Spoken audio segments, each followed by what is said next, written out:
Hello dear friends.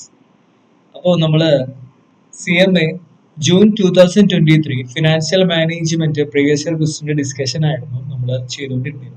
അപ്പോൾ part 1 നമ്മൾ ചെയ്തു. ഇനി പാർട്ട് 2 ആണ്. റേഷ്യോ അനലൈസിസിൽ ആ വർഷം ചോദിച്ചത് 2 ക്വസ്റ്റ്യൻസ് ആണ്. ഐ മീൻ ക്വസ്റ്റ്യൻ നമ്പർ 3 ഞാൻ കാണിച്ചു തരാം. ക്വസ്റ്റ്യൻ നമ്പർ 3 2 ക്വസ്റ്റ്യൻസ് ആണ്. ഒരു ക്വസ്റ്റ്യൻ 3 മാർക്ക് വെച്ചിട്ട് അങ്ങനെ ടോട്ടൽ 6 മാർക്കാണ് ഈ 2 ക്വസ്റ്റ്യനും കൂടിയിട്ട് വെയിറ്റേജ് ഉള്ളത്. അപ്പോ രണ്ടും നല്ല രീതിയിലുള്ള നല്ല ഇൻട്രസ്റ്റിംഗ് ആയിട്ടുള്ള ക്വസ്റ്റ്യൻസ് ആണ്. വലിയ ടഫ് എന്നൊന്നും പറയാനില്ല. ഞാൻ എപ്പോഴും പറഞ്ഞിട്ടുണ്ട്, FM നിങ്ങൾക്ക് മാർക്ക് സ്കോർ ചെയ്യണമെന്നുണ്ടെങ്കിൽ ഒരു എക്സാമിഷൻ അതിൽ മേലെയൊക്കെ കിട്ടണമെന്നുണ്ടെങ്കിൽ എളുപ്പമാണ്. 2 കാര്യം ചെയ്താൽ മതി. ഒന്ന്, കൺസെപ്റ്റ് മനസ്സിലാക്കി പഠിക്കുക. ഇതെന്തിനാണ് യൂസ് ചെയ്യുന്നത് എന്നുള്ള കാര്യങ്ങൾ ഇതൊക്കെ പ്രാക്ടിക്കലി നിങ്ങൾ ഒരു കമ്പനി ചെന്നാൽ ചെയ്യേണ്ടതും നോക്കേണ്ടതുമായിട്ടുള്ള കാര്യങ്ങളാണ്. ഓക്കെ, അപ്പോ അതിന്റെ രീതിയിൽ ഇൻട്രസ്റ്റിംഗ് ആയിട്ട് പഠിക്കാം. രണ്ടാമത്തെ കാര്യം, നിങ്ങൾ മാക്സിമം എന്ത് ചെയ്യുക, ക്വസ്റ്റ്യൻസ് പ്രാക്ടീസ് ചെയ്യുക. ഇത്രയും കാര്യങ്ങൾ ചെയ്താൽ തന്നെ നിങ്ങൾ സെറ്റ് ആണ്. ഓക്കെ, അപ്പോ പാർട്ട് 1 നമ്മൾ എന്ത് ചെയ്യുന്നത്, ക്വസ്റ്റ്യൻ നമ്പർ 1 എക്സ്പ്ലെയിൻ ചെയ്തിട്ടുണ്ടായിരുന്നു. ഇനി ക്വസ്റ്റ്യൻ നമ്പർ 2 പാർട്ട് 2 എന്ന് പറയുന്ന ഈ വീഡിയോയിലാണ് നമ്മൾ എന്ത് ചെയ്യാൻ പോകുന്നത്, ഡിസ്കസ് ചെയ്യാൻ പോകുന്നത്. സോ രണ്ട് തമ്മിലും ഞാൻ നേരത്തെ പറഞ്ഞ പോലെ ഒരു കണക്ഷനും ഇല്ല, രണ്ടും സെപ്പറേറ്റ് ക്വസ്റ്റ്യൻ ആണ്. സോ ക്വസ്റ്റ്യൻ നമ്പർ 2 3യിലുള്ള ക്വസ്റ്റ്യൻ നമ്പർ 2. ഓക്കെ, നോക്കാം. അതില് ഞാൻ പറഞ്ഞിട്ടുണ്ട്, എന്തെങ്കിലും ക്വസ്റ്റ്യൻ തന്നിട്ടുണ്ടെന്നുണ്ടെങ്കിൽ എന്താണ് തന്നിട്ടുള്ളത് അത് എഴുതി വെക്കാം. ഗിവൺ ആയിട്ടുള്ള കാര്യങ്ങൾ, തന്നിട്ടുള്ള കാര്യങ്ങൾ ഞാൻ എഴുതി വെക്കാൻ പോകുന്നു. ഡെപ്റ്റ് ഇക്വിറ്റി റേഷ്യോ തന്നിട്ടുണ്ട് 2:1, 2/1, അല്ലെങ്കിൽ നമുക്ക് 2 എന്ന് പറയാം അല്ലെ. 2/1 ചെയ്താൽ 2 തന്നെയാണ് കിട്ടുക അല്ലെ. സോ 10% ആണ് ഡെപ്റ്റ് അല്ലെ. സോ നമുക്ക് 10% ഡെപ്റ്റ് ഡിവൈഡഡ് ബൈ ഇക്വിറ്റി, ഡെപ്റ്റ് ഇക്വിറ്റി റേഷ്യോ അല്ലെ. എത്രയാണ് കിട്ടിയിട്ടുള്ളത്? 2 ക്വസ്റ്റ്യൻ തന്നിട്ടുള്ളത്. അടുത്ത എന്താ പറഞ്ഞിട്ടുള്ളത്? നെറ്റ് പ്രോഫിറ്റ് റേഷ്യോ അല്ലെ. ശ്രദ്ധിക്കുക, നെറ്റ് പ്രോഫിറ്റ് അഥവാ EAT, ഇൻകം സ്റ്റേറ്റ്മെന്റ് പഠിച്ചിട്ടുണ്ടാവും, അറിയാലോ. സോ നെറ്റ് പ്രോഫിറ്റ് എന്ന് പറഞ്ഞാൽ EAT ആണ്, ഏർണിംഗ് ആഫ്റ്റർ ടാക്സ് ആണ് ഉദ്ദേശിക്കുന്നത്. ആ റേഷ്യോ തന്നിട്ടുണ്ട് 16.8%. അതായത് അതിന്റെ അർത്ഥം എന്താണ്? സെയിൽസിന്റെ ടോട്ടൽ സെയിൽസിന്റെ 16.8% ആണ് നിങ്ങളുടെ ഏർണിംഗ് ആഫ്റ്റർ ടാക്സ് അഥവാ നെറ്റ് പ്രോഫിറ്റ് എന്ന് പറയുന്നത് അല്ലെ. സോ EAT അഥവാ net profit ratio equal to എത്രയാണ് ക്വസ്റ്റ്യൻ വന്നിട്ടുള്ളത്? 16.8% അല്ലെ. 16.8%. അപ്പോൾ സെയിൽസിന്റെ 16.8% ആണ് എന്തെന്ന് പറയുന്നത്, നെറ്റ് പ്രോഫിറ്റ് എന്ന് പറയുന്നത്. ഓക്കെ, ഇനി അടുത്ത് എന്താ വന്നിട്ടുള്ളത്? Operating profit ratio. ഓപ്പറേറ്റിംഗ് പ്രോഫിറ്റിന് വേറൊരു പേര് കൂടി ഉണ്ട്. എന്തായിരിക്കും? വേറെന്താ ഒരു പേര്? ഓപ്പറേറ്റിംഗ് പ്രോഫിറ്റിനെയാണ് നമ്മൾ EBIT എന്ന് പറയുന്നത്, earning before interest and tax. Okay, EBIT ratio ആണ് തന്നിട്ടുള്ളത്. എത്രയാണ് തന്നിട്ടുള്ളത്? ഐ തിങ്ക് 30% ആണ് തോന്നുന്നു അല്ലെ. നല്ല രീതിയിൽ ശ്രദ്ധിച്ചിരിക്കുക, 30% തന്നിട്ടുള്ളത്. ഇനി operating expense ratio. Okay, operating expense ratio ഇത്രയൊക്കെ തന്നിട്ടുണ്ടെങ്കിൽ നമ്മൾ എന്തായാലും ഒരു ഇൻകം സ്റ്റേറ്റ്മെന്റ് ഇവിടെ പ്രിപ്പയർ ചെയ്യണം. ഓക്കെ, ഇത്രയും ഡീറ്റെയിൽസ് തന്നതുകൊണ്ട് തന്നെ എന്തായാലും നമ്മൾ ഒരു ഇൻകം സ്റ്റേറ്റ്മെന്റ് പ്രിപ്പയർ ചെയ്ത് കഴിഞ്ഞാൽ നമ്മുടെ വർക്കിംഗ്സ് എളുപ്പമാവും. സോ ഓപ്പറേറ്റിംഗ് എക്സ്പെൻസ് റേഷ്യോ 10% ആണ്. ഇനി അടുത്ത് എന്താ തന്നിട്ടുള്ളത്? Inventory velocity. എന്താ ഇൻവെന്ററി വെലോസിറ്റി? 1 month എന്ന് പറഞ്ഞാല് ഇൻവെന്ററി ഹോൾഡിംഗ് പീരീഡ് 1 month ആണ്.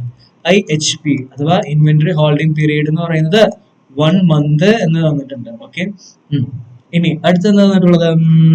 ടാക്സ് റേറ്റ് 30% ആണെന്ന് പറയുന്നുണ്ട്.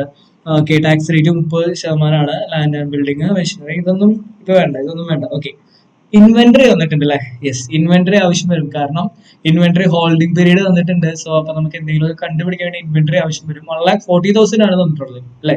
ഇൻവെന്ററി 1,40,000 ആണ്. ഓക്കെ, ഞാൻ ഇവിടെ എഴുതുന്നുണ്ട്, ഇൻവെന്ററി 1,40,000 ആണ്.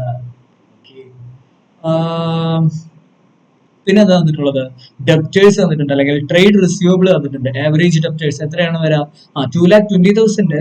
പിന്നെ പ്രൊവിഷനും കൂടി കുറച്ച് കഴിഞ്ഞാൽ 2 lakh ആണ് നമ്മൾ എഴുതേണ്ടത്. ഓക്കെ, ട്രേഡ് റിസീവബിൾ അല്ലെങ്കിൽ ഡെപ്റ്റേഴ്സ്, ട്രേഡ് റിസീവബിൾ എത്രയാണ്? 2 lakh എഴുതിയാൽ മതി. പ്രൊവിഷൻ കുറയ്ക്കുമ്പോൾ 2 lakh ആണ് വരാം. ഓക്കെ, ഇനി എന്താ തന്നിട്ടുള്ളത്? ഇനി എന്തെങ്കിലും? യെസ്, ഇവിടെ credit sale are 2 lakh more than the cash sale. അതായത് ക്രെഡിറ്റ് സെയിൽ എന്ന് പറയുന്നത് 22 lakh പ്ലസ് ക്യാഷ് സെയിൽ ആണ്. അതായത് ക്യാഷ് സെയിലിനേക്കാൾ 2 ലക്ഷം രൂപ കൂടുതലാണ് എന്ന് പറയുന്നത് ക്രെഡിറ്റ് സെയിൽ എന്ന് പറയുന്നത്. എന്താ ക്യാഷ് സെയിലിനേക്കാൾ 2 ലക്ഷം രൂപ കൂടുതലാണ് ഇത് ക്രെഡിറ്റ് സെയിൽ. അപ്പൊ ക്യാഷ് സെയിൽ എത്രയാണെന്ന് അറിയില്ല, ക്രെഡിറ്റ് സെയിൽ എത്രയാണെന്ന് അറിയില്ല. അപ്പൊ ഇൻകം സ്റ്റേറ്റ്മെന്റ് വരയ്ക്കുകയാണെന്ന് നമുക്ക് കിട്ടും. ഓക്കെ, അപ്പൊ ഇനി ആദ്യം എന്താ കണ്ടുപിടിക്കാൻ പറഞ്ഞിട്ടുള്ളത് നോക്കാം. ആദ്യം കണ്ടുപിടിക്കാൻ പറഞ്ഞിട്ടുള്ളത് കാൽക്കുലേറ്റ് ഇൻട്രസ്റ്റ് കവറേജ് റേഷ്യോ. എന്താ ഇൻട്രസ്റ്റ് കവറേജ് റേഷ്യോ? നമുക്ക് ഇൻട്രസ്റ്റ് കവറേജ് റേഷ്യോയുടെ ഫോർമുല ഓർക്കുന്നുണ്ടോ? എന്താണ് ഇൻട്രസ്റ്റ് കവറേജ് റേഷ്യോ? ഫോർമുല എന്തായിരുന്നു? EBIT divided by interest. ഇതായിരുന്നല്ലേ ഫോർമുല? യെസ്, ഇൻട്രസ്റ്റ് കവറേജ് റേഷ്യോയുടെ ഫോർമുലയാണ് EBIT ഡിവൈഡ് ബൈ ഇൻട്രസ്റ്റ് എന്ന് പറയുന്നത്. ഓക്കെ, ഇനി പ്രിഫറൻസ് ഡിവിഡന്റ് കവറേജ് റേഷ്യോ ഉണ്ട്, അറിയാലോ. EAT divide by preference dividend. ഇതൊക്കെ നമ്മൾ എന്ത് ചെയ്തിട്ടുള്ളതാണ്, പഠിച്ചിട്ടുള്ള കാര്യമാണ്. Interest coverage ratio EBIT divide by interest. Okay, ഇനി EBIT കിട്ടണം, ഇൻട്രസ്റ്റ് കിട്ടണം അല്ലെ? അപ്പൊ ഇവിടെ ഇങ്ങനെ ഇത്രയും ഇൻഫർമേഷൻസ് തന്നോടുകൂടി തന്നെ നമുക്ക് ഇൻകം സ്റ്റേറ്റ്മെന്റ് ഒന്ന് വരച്ചു നോക്കാം. ഓക്കെ, നമുക്ക് സെയിൽസ് കണ്ടുപിടിക്കേണ്ട ഒരുപാട് കാര്യങ്ങൾ കണ്ടുപിടിക്കേണ്ട. അപ്പോൾ ഇത്രയും ഇൻഫർമേഷൻസ് തന്നുകൊണ്ട് തന്നെ നമുക്ക് ഇൻകം സ്റ്റേറ്റ്മെന്റ് ഒന്ന് വരയ്ക്കാം. സോ സെയിൽസിൽ നിന്ന് നമ്മൾ എന്ത് കുറയ്ക്കും? കോസ്റ്റ് ഓഫ് ഗുഡ്സ് സോൾഡ് കുറയ്ക്കും. കോസ്റ്റ് ഓഫ് ഗുഡ്സ് സോൾഡ് കുറയ്ക്കുമ്പോൾ നമുക്ക് എന്ത് കിട്ടും? ഗ്രോസ് പ്രോഫിറ്റ് കിട്ടും. ഗ്രോസ് പ്രോഫിറ്റിൽ നിന്ന് എന്ത് കുറയ്ക്കണം? ഓപ്പറേറ്റിംഗ് എക്സ്പെൻസ് കുറയ്ക്കണം. നമുക്ക് എന്ത് കിട്ടും? ഓപ്പറേറ്റിംഗ് എക്സ്പെൻസ് കുറച്ചാൽ എന്ത് കിട്ടും? EBIT കിട്ടും. EBIT നിന്ന് നമ്മൾ എന്ത് കുറയ്ക്കണം? ഇൻട്രസ്റ്റ് കുറയ്ക്കണം. ഓക്കെ, ഇൻട്രസ്റ്റ് കുറച്ച് കഴിഞ്ഞാൽ നമുക്ക് EBT കിട്ടും. EBT നിന്ന് നമ്മൾ ടാക്സ് കുറയ്ക്കണം. ടാക്സ് കുറച്ച് നമുക്ക് എന്ത് കിട്ടും? EAT കിട്ടും. സോ എന്തെങ്കിലും ഒരു വാല്യൂ വന്നിട്ടുണ്ടോ ഇൻകം സ്റ്റേറ്റ്മെന്റിൽ? എന്തെങ്കിലും ഒരു വാല്യൂ വന്നിട്ടുണ്ടോ? വാല്യൂ ഒന്നും തന്നിട്ടില്ല, പക്ഷെ റേഷ്യോ വന്നിട്ടുണ്ട് അല്ലെ? യെസ്, നെറ്റ് പ്രോഫിറ്റ് റേഷ്യോ 16.8 ആണ്. അപ്പൊ നമുക്ക് ഇവിടെ ഇങ്ങനെ എഴുതി വെക്കുന്നുണ്ട് ഞാൻ 16.8%. അതായത് സെയിൽസിന്റെ 16.8% എന്തെന്ന് പറയുന്നത് EAT എന്ന് പറയുന്നത്. ഇനി വേറെ എന്താ വന്നിട്ടുള്ളത്? EBIT റേഷ്യോ വന്നിട്ടുണ്ട് അല്ലെ? എവിടെ EBIT? യെസ്, ഇവിടെ തന്നെ എഴുതി വെക്കുന്നുണ്ട് 30%. അതായത് സെയിൽസ് എത്രയാണോ അതിന്റെ 30%ആണ് എന്തെന്ന് പറയുന്നത് EBIT എന്ന് പറയുന്നത് അല്ലേ? യെസ്. അപ്പോ ഇനി ഓപ്പറേറ്റിംഗ് എക്സ്പെൻസ് റേഷ്യോ എത്രയാണ്? ഓപ്പറേറ്റിംഗ് എക്സ്പെൻസ് റേഷ്യോ 10% ആണ്. സെയിൽസിന്റെ 10% ഓപ്പറേറ്റിംഗ് എക്സ്പെൻസ്. പിന്നെ ഇനി ഒന്നും തന്നിട്ടില്ല. ഓക്കെ, ഇത്രയും കാര്യങ്ങളാണ് നമുക്ക് തന്നിട്ടുള്ളത്. Okay, okay. ഇനി വാല്യൂ കണ്ടുപിടിക്കാൻ വേണ്ടിയിട്ട് സെയിൽസിന്റെയോ കോസ്റ്റ് ഓഫ് ഗുഡ്സ് സോൾഡിന്റെയോ ഗ്രോസ് പ്രോഫിറ്റിന്റെയോ വാല്യൂ കണ്ടുപിടിക്കാൻ വേണ്ടിയിട്ട് എന്തെങ്കിലും ഒരു ഇൻഫർമേഷൻസ് നമുക്ക് തന്നിട്ടുണ്ടോ നോക്കാം. സോ നോക്കുമ്പോൾ ഇവിടെ ഒരു കാര്യം കാണുന്നുണ്ട്. എന്താണ്? Inventory holding period. Inventory holding period ഉപയോഗിച്ചുകൊണ്ട് നമുക്ക് ഒന്നില്ലെങ്കിൽ എന്ത് കണ്ടുപിടിക്കാൻ പറ്റും? ഏവറേജ് ഇൻവെന്ററി കണ്ടുപിടിക്കാൻ പറ്റും, അല്ലെങ്കിൽ ക്ലോസിംഗ് ഇൻവെന്ററി കണ്ടുപിടിക്കാൻ പറ്റും, അല്ലെങ്കിൽ എന്ത് കണ്ടുപിടിക്കാൻ പറ്റും? എന്ത് കണ്ടുപിടിക്കാൻ പറ്റും? കോസ്റ്റ് ഓഫ് ഗുഡ്സ് സോൾഡ് കണ്ടുപിടിക്കാൻ പറ്റും. ഇവിടെ ഇൻവെന്ററി വന്നതുകൊണ്ട് തന്നെ നമുക്ക് എന്ത് കണ്ടുപിടിക്കാൻ എളുപ്പമാണ്? കോസ്റ്റ് ഓഫ് ഗുഡ്സ് സോൾഡ് കണ്ടുപിടിക്കാൻ എളുപ്പമാണ്. അപ്പൊ ഇൻവെന്ററി ഹോൾഡിംഗ് പീരീഡ് ഇവിടെ ഞാൻ ചെയ്യുന്നുണ്ട്. ഇൻവെന്ററി ഹോൾഡിംഗ് പീരീഡ് എന്ന് പറയുന്നത് 1 month ആണ്. ഫോർമുല എന്തായിരുന്നു? 12 ഡിവൈഡ് ബൈ ITR എന്നാ, ഇൻവെന്ററി ടേൺ ഓവർ റേഷ്യോ എന്നാ. അപ്പൊ ഇൻവെന്ററി ടേൺ ഓവർ റേഷ്യോ എന്തായിരിക്കും? ഈ ഒന്ന് ഇങ്ങോട്ട് വരുമ്പോ 12 അല്ലേ? Okay, inventory turnover ratio 12 ആണ്. എന്തായിരുന്നു ഇൻവെന്ററി ടേൺ ഓവർ റേഷ്യോയുടെ formula? Cost of goods sold divide by average inventory. ഇതറിയാവുന്ന ഒരു കേസാണ് അല്ലേ? റേഷ്യോ അനലൈസിസിൽ ഫോർമുല അറിഞ്ഞിരിക്കേണ്ടത്, കാണാൻ പാഠം പഠിക്കേണ്ട കാര്യമൊന്നുമില്ല. ഓക്കെ, പ്രാക്ടീസ് ചെയ്താൽ ഇതൊക്കെ സെറ്റ് ആണ്, തലയിൽ തന്നെ ഇരിക്കും. ഓക്കെ, ഇനി ഇൻവെന്ററി തന്നിട്ടുണ്ടോ? യെസ്, 1,40,000 എന്ന് ഡയറക്ട്ലി തന്നിട്ടുണ്ട്. So equal to 12. അപ്പൊ നമുക്ക് ഇങ്ങനെ എഴുതാം, 12 equal to cost of goods sold divided by 1,40,000. അങ്ങനെയാണെന്നുണ്ടെങ്കിൽ കോസ്റ്റ് ഓഫ് ഗുഡ്സ് സോൾഡ് എത്ര വരും? Cost of goods sold equal to 12 × 1,40,000 എത്ര വരും? 12 × 1,40,000 16,80,000 വരും. ഓക്കെ, ഒരു വാല്യൂ, ഒരൊറ്റ വാല്യൂ നമുക്ക് കിട്ടിയിട്ടുണ്ട്. കോസ്റ്റ് ഓഫ് ഗുഡ്സ് സോൾഡ് എന്ന് പറയുന്നത് 16,80,000 ആണ്. ഇനി നമുക്ക് എന്ത് ചെയ്യാൻ പറ്റും? ഈസി ആയിട്ട് ഇൻകം സ്റ്റേറ്റ്മെന്റ് കംപ്ലീറ്റ് ആക്കാൻ പറ്റും. എങ്ങനെയെന്നല്ലേ? സോ അതിനാണ് ശ്രദ്ധിക്കുക, നന്നായി ശ്രദ്ധിച്ചിരിക്കുക. ഇവിടെ നമുക്ക് 2 റേഷ്യോ വന്നിട്ടില്ലേ? ഓപ്പറേറ്റിംഗ് എക്സ്പെൻസ് റേഷ്യോ 10% വന്നിട്ടുണ്ട്. EBIT എന്ന് പറയുന്നത് 30% പറഞ്ഞിട്ടുണ്ട്. അപ്പൊ നമുക്ക് ഗ്രോസ് പ്രോഫിറ്റ് റേഷ്യോ കണ്ടുപിടിക്കാൻ എളുപ്പമല്ലേ? ശ്രദ്ധിക്കുക, നിങ്ങൾക്ക് ഗ്രോസ് പ്രോഫിറ്റിൽ നിന്ന് ഓപ്പറേറ്റിംഗ് എക്സ്പെൻസ് കുറയ്ക്കുമ്പോഴാണ് എന്ത് കിട്ടുന്നത്? EBIT കിട്ടുന്നത് അല്ലെ. അപ്പൊ ഓപ്പറേറ്റിംഗ് എക്സ്പെൻസ് എന്ന് പറയുന്നത് 10%, EBIT എന്ന് പറയുന്നത് 30% അല്ലെ റേഷ്യോ. അപ്പൊ ഗ്രോസ് പ്രോഫിറ്റ് എന്തായിരിക്കും? ഇത് ആഡ് ചെയ്ത 40% ആയിരിക്കില്ലേ? യെസ്. അപ്പൊ ഈ 40% നിന്ന് 10% കുറയ്ക്കുമ്പോഴല്ലേ EBIT 30% വരുന്നത്? ശ്രദ്ധിക്കുക. നമ്മൾ കണ്ടുപിടിച്ചു ഗ്രോസ് പ്രോഫിറ്റ് റേഷ്യോ. കണ്ടുപിടിച്ചു. എങ്ങനെ കണ്ടുപിടിച്ചത്? നമുക്കറിയാം, ഗ്രോസ് പ്രോഫിറ്റിൽ നിന്ന് ഓപ്പറേറ്റിംഗ് എക്സ്പെൻസ് കുറയ്ക്കുമ്പോഴാണ് EBIT വരുന്നത്. അപ്പോ operating expense ratio 10%, EBIT ratio 30%. അപ്പൊ രണ്ടും കൂടി ആഡ് ചെയ്താൽ ഗ്രോസ് പ്രോഫിറ്റ് റേഷ്യോ കിട്ടും. അങ്ങനെയാണെന്നുണ്ടെങ്കിൽ നമ്മൾ എപ്പോഴും സെയിൽസിനെ 100% ആക്കിയിട്ടാണ് നമ്മൾ കൺസിഡർ ചെയ്യാറ്. ഓക്കെ, സെയിൽസ് എപ്പോഴും എന്തായിരിക്കും? 100% ആയിരിക്കും. അപ്പൊ കോസ്റ്റ് ഓഫ് ഗുഡ്സ് സോൾഡ് എത്രയായിരിക്കും?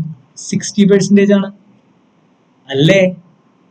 യെസ്. ഇതില് കൺഫ്യൂഷൻ ഒന്നുമില്ല, ജസ്റ്റ് ലോജിക് ആണ്, സിമ്പിൾ മെത്തേഡ് ആണ്. ഓക്കെ. അപ്പോ സെയിൽസ് ഇനി കണ്ടുപിടിച്ചോട്ടെ. അപ്പൊ സെയിൽസിന്റെ 60% കോസ്റ്റ് ഓഫ് ഗുഡ്സ് സോൾഡ്, അതായത് 16,80,000.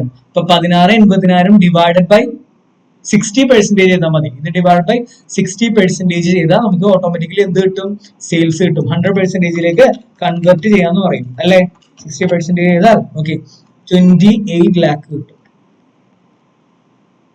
28 lakh കിട്ടും. ഇനി ഗ്രോസ് പ്രോഫിറ്റ് എന്തായിരിക്കും?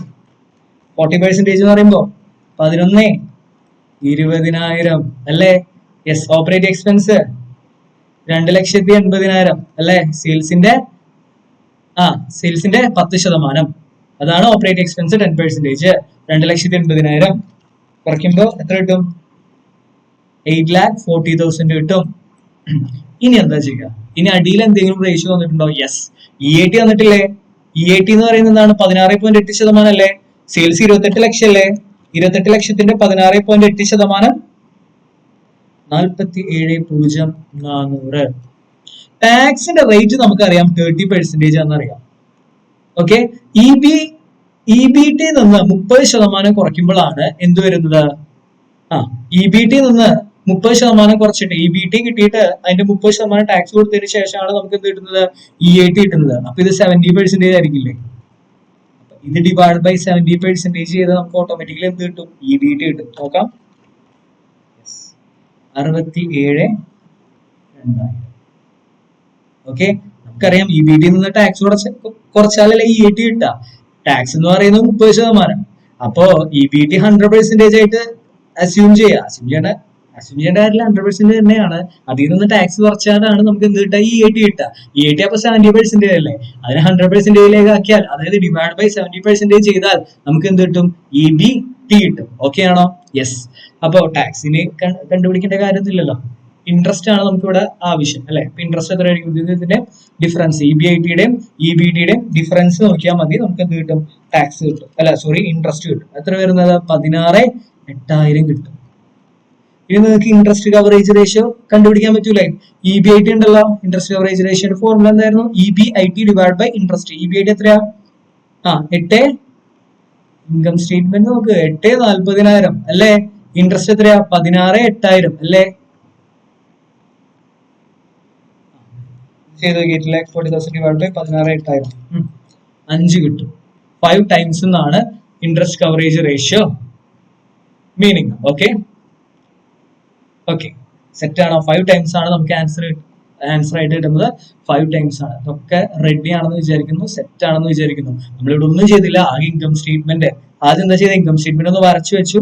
അവൈലബിൾ ആയിട്ടുള്ള റേഷ്യോസ് എന്ത് ചെയ്തു? എഴുതി വെച്ചു. എന്നിട്ട് ഏതെങ്കിലും ഒരു വാല്യൂ കിട്ടുമെന്ന് നോക്കി. അപ്പൊ കോസ്റ്റ് ഓഫ് ഗുഡ്സ് സോൾഡ് കിട്ടുമെന്ന് മനസ്സിലായി. അപ്പൊ ഇൻവെന്ററി ഹോൾഡിംഗ് പീരീഡ് വെച്ചിട്ട് കോസ്റ്റ് ഓഫ് ഗുഡ്സ് സോൾഡ് കണ്ടുപിടിച്ചു. പിന്നെ നമ്മൾ ഇൻകം സ്റ്റേറ്റ്മെന്റ് എന്ത് ചെയ്തു? വരച്ചു. ഓക്കെ ആണോ? ഇത്രയേ കാര്യമുള്ളൂ. ഇനി അടുത്ത ക്വസ്റ്റ്യൻ കഴിഞ്ഞിട്ടില്ല, ഇനിയുണ്ട്.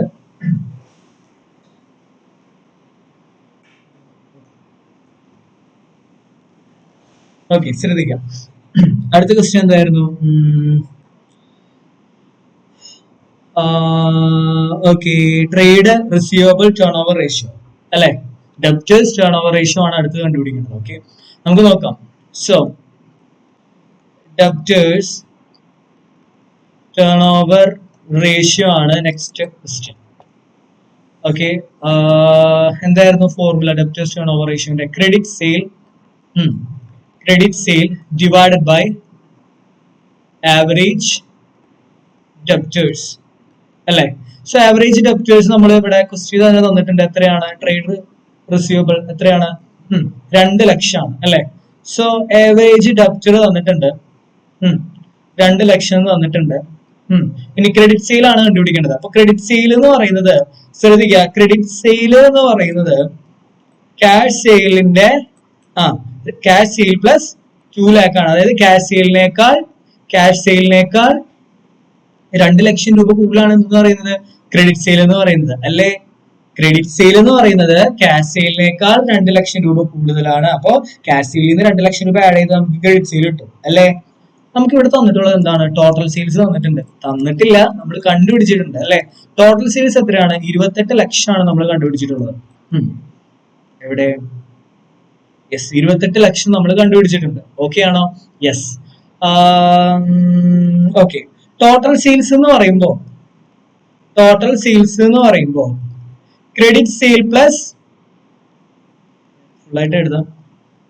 ക്രെഡിറ്റ് സെയിലും പ്ലസ് ക്യാഷ് സെയിലും ആഡ് ചെയ്യുന്നതല്ലേ. ക്രെഡിറ്റ് സെയിലും ക്യാഷ് സെയിലും കൂടിയതല്ലേ ഈ ടോട്ടൽ സെയിൽസ് എന്ന് പറയുന്നത് അല്ലേ. അപ്പോ നമുക്ക് ഫോർമുലേനെ ഇങ്ങനെ മാറ്റാം. അതായത് ഇപ്പോ ഈ ക്രെഡിറ്റ് സെയിലിനെ ഞാൻ എന്ത് ചെയ്യുന്നു? 2 lakh പ്ലസ് ക്യാഷ് സെയിൽ ആക്കുന്നു. ഓക്കെ, അതായത് ഒരു ക്രെഡിറ്റ് സെയിൽ എന്ന് പറയുന്നത് 2 ലക്ഷം പ്ലസ് ക്യാഷ് സെയിൽ എന്നല്ലേ. അതായത് ഇവിടെ കാണുന്നില്ല നിങ്ങള്, ഒരു ക്യാഷ് സെയിൽ എന്ന് പറയുന്നത് ഒരു ക്രെഡിറ്റ് സെയിൽ എന്ന് പറയുന്നത് ക്യാഷ് സെയിലിന്റെ 2 ലക്ഷം ക്യാഷ് സെയിൽ പ്ലസ് 2 ലക്ഷം ആണ് അല്ലെ. ഒരു ക്രെഡിറ്റ് സെയിൽ എന്ന് പറയുന്നത് എന്താണ്? 2 ലക്ഷം പ്ലസ് ക്യാഷ് സെയിൽ ആണ്. ഇതുപോലെ നമ്മൾ ഒരുപാട് സ്ഥലത്ത് ചെയ്തിട്ടുണ്ട്. അപ്പോ ക്രെഡിറ്റ് സെയിലിന്റെ പേര് മാറ്റിയിട്ട് എനിക്ക് ഇങ്ങനെ പറഞ്ഞൂടെ? 2 ലക്ഷം പ്ലസ് ക്യാഷ് സെയിൽ എന്ന് പറഞ്ഞൂടെ? ഓക്കെ അല്ലേ. അതായത് ക്രെഡിറ്റ് സെയിൽ എന്ന് പറയുന്നത് എന്താണ്? ക്യാഷ് സെയിലും പ്ലസ് 2 ലക്ഷമാണ് അല്ലെ. അപ്പൊ ക്രെഡിറ്റ് സെയിലിന്റെ പേര് ഞാൻ മാറ്റുന്നു 2 lakh പ്ലസ് ക്യാഷ് സെയിൽ എന്നാക്കുന്നു. പിന്നെ പ്ലസ് എന്ത് ചെയ്യുന്നു? ക്യാഷ് സെയിൽ എന്ന് എഴുതാം. ഈക്വൽ ടു ടോട്ടൽ സെയിൽ എത്രയാണ്? 28 lakh ആണ്. ഓക്കെ, ഇങ്ങനെ വന്നതെന്ന് മനസ്സിലായില്ലേ? ക്രെഡിറ്റ് സെയിൽ എന്ന് പറയുന്ന പേര് ഞാൻ മാറ്റുന്നു. പേര് മാറ്റുന്നു. ഒരു ക്രെഡിറ്റ് സെയിൽ എന്ന് പറയുന്നത് എന്താണ്? ഇവിടെ എഴുതിയിട്ടുണ്ട്. ക്യാഷ് സെയിൽ പ്ലസ് 2 ലക്ഷം ആണ്. അപ്പൊ ആ ക്യാഷ് സെയിൽ പ്ലസ് 2 ലക്ഷം എന്ന് ഞാൻ എന്ത് ചെയ്യുന്നു? എടുത്തെഴുതുന്നു. ഓക്കെ, അപ്പൊ ഇനി ചെയ്തൂടെ? കിട്ടൂലേ? ഇത് അങ്ങോട്ട് പോകുമ്പോ മൈനസ് ആവും. അപ്പൊ 28 ലക്ഷത്തിൽ നിന്ന് 2 ലക്ഷം കുറയ്ക്കുമ്പോ 26 ലക്ഷം രൂപ അല്ലെ. 8ഉം 2ഉം ഓക്കെ, 26 ലക്ഷം രൂപ. ഈ ക്യാഷ് സെയിൽ ആഡ് ചെയ്യുമ്പോൾ 2 ക്യാഷ് സെയിൽ വരും. ഇനി cash sale equal to 26 lakh divided by 2. Cash sale എത്ര വന്നു? എത്രയാ? 26 ലക്ഷം ഡിവൈഡഡ് ബൈ 2 13 ലക്ഷം. ഇനി ക്രെഡിറ്റ് സെയിൽ കിട്ടൂലേ? ക്യാഷ് സെയിൽ 13 ലക്ഷം ആണെന്നുണ്ടെങ്കിൽ ക്രെഡിറ്റ് സെയിൽ വിൽ ബി എത്രയായിരിക്കും? 13 ലക്ഷം. ക്യാഷ് സെയിൽ നിന്ന് എന്ത് കൂട്ടിയാൽ മതി? 2 ലക്ഷം രൂപ കൂട്ടിയാൽ മതി അല്ലെ. അപ്പൊ എത്ര വരും? 15 ലക്ഷം വരും. ഓക്കെ, അപ്പോ debtors to turnover ratio credit sale എത്രയാണ്? 15 ലക്ഷമാണ്. സോ 15 ലക്ഷം ഡിവൈഡ് ബൈ 2 lakh എത്ര വരും? 7.5 വരും അല്ലെ. യെസ്. അപ്പോ ഡെപ്റ്റേഴ്സ് ടു ടേൺഓവർ റേഷ്യോ നമ്മൾ എന്ത് ചെയ്തു? അങ്ങനെ കണ്ടുപിടിച്ചു. ക്രെഡിറ്റ് സെയിൽ കിട്ടി. ആവറേജ് ഡെപ്റ്റേഴ്സ് ഓൾറെഡി ക്വസ്റ്റ്യനിൽ ഗിവൺ ആണ് അല്ലെ. ആവറേജ് ഡെപ്റ്റേഴ്സ് അതെ തന്നിട്ടുള്ളത്. ആവറേജ് ഡെപ്റ്റേഴ്സ് 7.5 കിട്ടും. നിങ്ങളുടെ സജസ്റ്റഡ് ആൻസറിൽ മിസ്റ്റേക്ക് ഉണ്ടാവും, അത് നോക്കണ്ട. ഓക്കെ. ഇനി കഴിഞ്ഞിട്ടില്ല. ഇനി അടുത്തത് എന്താണ് കണ്ടുപിടിക്കേണ്ടത്? ROI, return on investment. Return on ഇൻവെസ്റ്റ്മെന്റിന്റെ ഫോർമുല എന്താണ്? റിട്ടേൺ ഓൺ ഇൻവെസ്റ്റ്മെന്റ് എന്ന് പറഞ്ഞാൽ EBIT divided by capital employed എന്നാണ്. ക്യാപിറ്റൽ എംപ്ലോയിഡ് എന്ന് പറഞ്ഞാൽ ഇൻവെസ്റ്റ്മെന്റ് ആണ്. അതായത് equity share, preference share, equity share capital, preference share capital, ഡെപ്റ്റ് എല്ലാം കൂടി പറയുന്നതിനാണ് എന്ന് പറയുന്നത് ക്യാപിറ്റൽ എംപ്ലോയിഡ് എന്ന് പറയുന്നത്. ഇവിടെ പ്രിഫറൻസ് ഷെയറിനെ പറ്റി പറയുന്നുണ്ടോ? ഇല്ല. ഇവിടെ ഡെപ്റ്റ് ഇക്വിറ്റി മാത്രമേ പറയുന്നുള്ളൂ. അപ്പൊ ഈ കമ്പനി പ്രിഫറൻസ് ഷെയർ ഇഷ്യൂ ചെയ്യുന്നില്ല, ഡെപ്റ്റ് ഇക്വിറ്റി മാത്രം ഉള്ളതെന്നാണ് നമ്മൾ അസ്യൂം ചെയ്യുന്നത്. സോ ഡെപ്റ്റ് ഇക്വിറ്റി റേഷ്യോ എന്ന് പറയുന്നത് 2:1 അഥവാ 2 ആണ് അല്ലെ. സോ ഞാനിവിടെ എഴുതുന്നുണ്ട്. EBIT എത്രയാണെന്ന് നമുക്കറിയാം. ഓക്കെ, അപ്പോ ഡെപ്റ്റ് equity ratio, ഡെപ്റ്റ് divide by equity എത്രയാണ് വരുന്നത്? 2 ആണ് വരുന്നത്. ഇതിന്റെ അർത്ഥം എന്താണ്? ഇതിന്റെ മീനിങ് എന്താണ്? ഡെപ്റ്റ് ഇക്വിറ്റി റേഷ്യോന്റെ മീനിങ് എന്താണ്? ഈ 2ന്റെ അർത്ഥം എന്താണ്? ഡെപ്റ്റ് എന്ന് പറയുന്നത്, നമ്മളുടെ കമ്പനിയിലെ ഡെപ്റ്റ് എന്ന് പറയുന്നത് ഇക്വിറ്റിയുടെ 2 മടങ്ങ് കൂടുതലാണ് നമ്മുടെ കമ്പനിയുടെ ഡെപ്റ്റ് എന്ന് പറയുന്നത്. അതായത് ഇക്വിറ്റിയുടെ 2 മടങ്ങ് കൂടുതലാണ് ഡെപ്റ്റ് എന്നുള്ളത്. സോ കമ്പനി അത്ര നല്ല കമ്പനി അല്ല. ഇവിടെ ഇക്വിറ്റിയേക്കാൾ 2 മടങ്ങ് കൂടുതലാണ് എന്തെന്ന് പറയുന്നത്?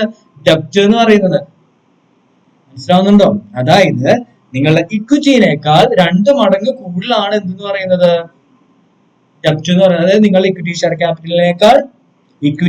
ക്യാപിറ്റലിനേക്കാൾ 2 മടങ്ങ് കൂടുതലാണ് ഡെപ്റ്റ് എന്ന് പറയുന്നത്. ഇതൊക്കെയാണ്. അപ്പൊ ഡെപ്റ്റ് കണ്ടുപിടിക്കാനുള്ള എന്തെങ്കിലും ഐഡിയ ഉണ്ടോ? യെസ് ഉണ്ട്. ഇവിടെ നോക്കാം. ഡെപ്റ്റ് ഇൻട്രസ്റ്റ് റേറ്റ് എത്രയാണ്? 10% ഡെപ്റ്റ് എന്നാ. അപ്പൊ 10% ആണ് എന്തെന്ന് പറയുന്നത്? ഇൻട്രസ്റ്റ് ആയിട്ട് കൊടുക്കുന്നത്. ഓക്കെ, അപ്പൊ ഇൻട്രസ്റ്റ് ഇവിടെ നമ്മൾ കണ്ടുപിടിച്ചിട്ടുണ്ടല്ലോ. എത്രയാണ്? 16,800. അപ്പൊ ഡെപ്റ്റ് എങ്ങനെ കണ്ടുപിടിക്കുക? എളുപ്പല്ലേ? 16,800 ഡിവൈഡഡ് ബൈ 10% ചെയ്താൽ 100% കൺവേർട്ട് ചെയ്താൽ എത്ര വരും?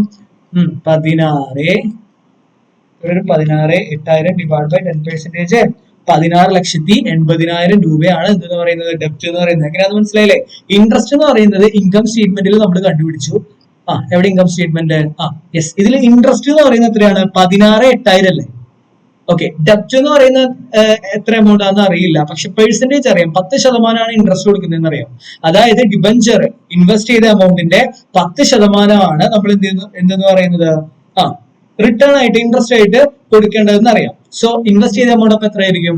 16,800 ഇൻട്രസ്റ്റ് എമൗണ്ട് ആണ്. ഡിവൈഡ് ബൈ പെർസെന്റേജ് ചെയ്താൽ വാല്യൂ കിട്ടും. സോ 16,80,000 രൂപയാണ് ഡെപ്റ്റ് എന്ന് പറയുന്നത്. ഓക്കെ, നമുക്ക് ഇങ്ങനെ ചെയ്തൂടെ? അപ്പൊ ഡെപ്റ്റ് 16,80,000 ആണ്, ഈക്വൽ ടു ഇക്വിറ്റി അല്ലെ? ഇനി ഇക്വിറ്റി ഷെയർ ക്യാപിറ്റൽ എന്ന് പറയുന്നത് എത്രയായിരിക്കും? Equity equal to 16,80,000 divided by 2. എത്ര വരും?